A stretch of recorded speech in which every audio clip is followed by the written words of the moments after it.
My name is Angelique Balguid. I lead the neurovascular portfolio at Philips. What is really amazing about iCure Stroke is that it brings together, it really bridges different disciplines, different geographies, different thinkers on therapy options together to have a very strong and powerful conversation and this debate about how to move forward. I think the uniqueness of live cases, in-depth scientific presentations, and good debates, panel discussions, is something that that adds incredible value. And the location, being in Istanbul in Turkey, at the crossroads of Europe, of Asia, also the Middle East, is very inviting to many international guests. As Philips, we are very committed to improving stroke care. We've, of course, have a strong heritage when it comes to our technology and our innovations. And you should think about innovations along the entire patient care pathway. Can we be faster in treating patients from the ambulance to the emergency department, to the radiology department, in the angio suite? But also afterwards, how can we take better care of those patients after they've had a stroke? And we use technology to support that. As an example of how we can speed up treatment to patients, because time is brain, obviously, we are bringing in AI to make decisions on CT images, where patients can be faster triaged to the right hospital where they can get the treatment. We're working with our partner Nicolab on this.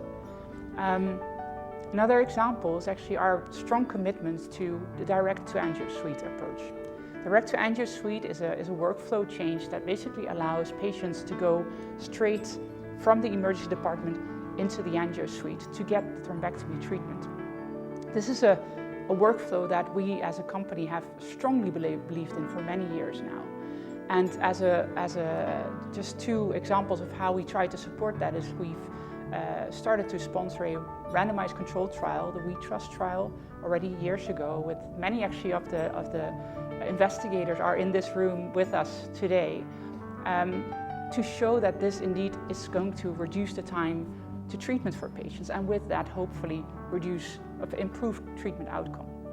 Another example of how we are committed to innovations is the latest angio suite that we're going to launch this year has made a huge step in improving the image quality of those images. And that is really a boundary condition to providing that direct-to-angio suite approach.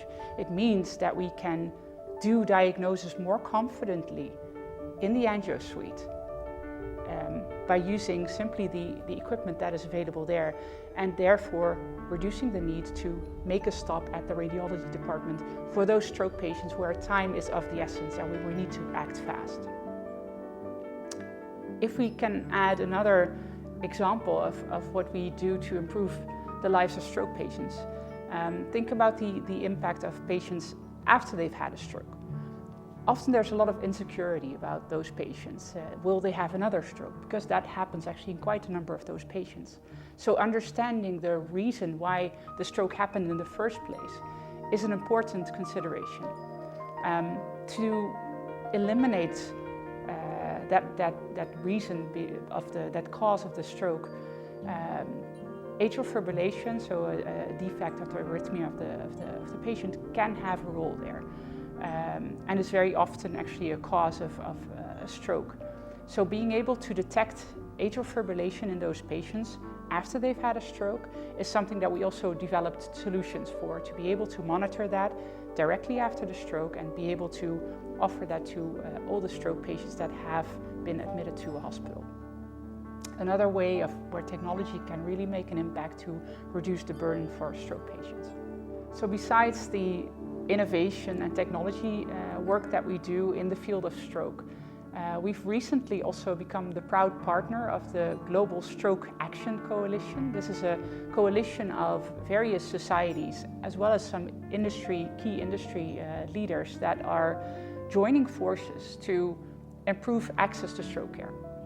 Access to stroke care means not only getting more patients to treatment, but actually it requires a voice to be also conveyed to decision makers that decide about healthcare investments in whichever area that is needed in certain countries.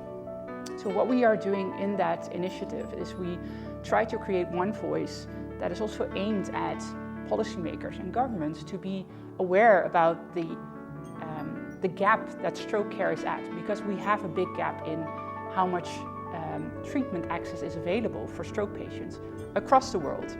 So being able to influence that and trying to create a louder voice for those stroke survivors, patients that had a stroke, but also patients that would have a stroke, to be able to get access to the right hospitals is something that we are very committed to.